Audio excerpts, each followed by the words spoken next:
అందరికీ నమస్కారం అండి. ప్రభుత్వ ఆశ్రమ ఉన్నత పాఠశాల గొలగమూడిలో ఈరోజు ఇంటర్ డిపెండెన్స్ యాక్టివిటీ కింద 6వ తరగతి పిల్లలు యాక్టివిటీ జరిపారు. చాలా చక్కగా జరిపారు. దీని ముఖ్య ఉద్దేశం పిల్లలు మనుషులు పరస్పరం ఒకరి మీద ఒకరు ఆధారపడి జీవించడం అనేది పిల్లలు ఒక చక్కగా ఒక యాక్టివిటీ రూపంలో ప్రదర్శన జరిపారు. చాలా అందంగా అనిపించింది. కొన్ని కొత్త విషయాలు అందరికీ అర్థమయ్యేటట్టు వివరించారు. మనిషి ఒక సంఘజీవి, అంటే సంఘంలో ప్రతి మనిషి ఇంకొక మనిషి మీద ఆధారపడి జీవిస్తూ ఉంటారు. ఎవరికి వాళ్ళు వ్యక్తిగతంగా జీవించడం అనేది కుదరదు. అది అందరికీ అవగాహన జరగాలి. అందుకే ఈ యాక్టివిటీ జరిపారు. ఇందులో భాగంగా మనం నిద్ర లేచింది మొదలు విభిన్న వ్యక్తుల మీద ఆధారపడి జీవిస్తూ ఉంటాము.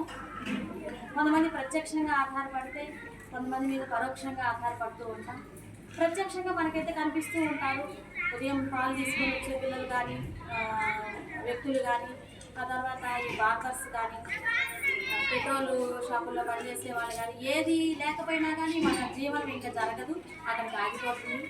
అంటే ఈ సమాజ చక్రం అనేది కొంచెం మందకొడిగా జరుగుతుంది. అలా కాకుండా మనం ఆధారపడ్డామనుకోండి, ప్రతి ఒక్కరిని మింగిలవుతూ వెళితే చక్కగా సజావుగా చేసుకోవడానికి అది ఉపయోగపడుతుంది. ఇక పరోక్షంగా మనం కొంతమంది మీద కూడా ఆధారపడతాం. అందులో ముఖ్యంగా చెప్పుకోవాల్సింది రైతులు లేకుండా మనకి ఆహారము పంటలు అవి ఉండవు. అది కూడా ఇక్కడ ఈ యాక్టివిటీలో ప్రత్యక్షం పరోక్షంగా చూపించారు. చాలా బాగా నచ్చింది. దీంతో మనం తెలుసుకోవాల్సింది ఏంటంటే వ్యక్తి అనేది ఒక సామూహిక శక్తి. అంటే తను వ్యక్తిగతంగా నేను ఇలానే ఉంటాను, నేను అన్నీ చేసుకోగలను అనేది ఎక్కడా ఉండదండి. ప్రతి ఒక్కరితో మింగిలైపోయి కలుపుకుంటూ పోతేనే సమాజం చక్కగా ముందుకెళ్తుంది అనేది ఈ యాక్టివిటీలో పిల్లలు బాగా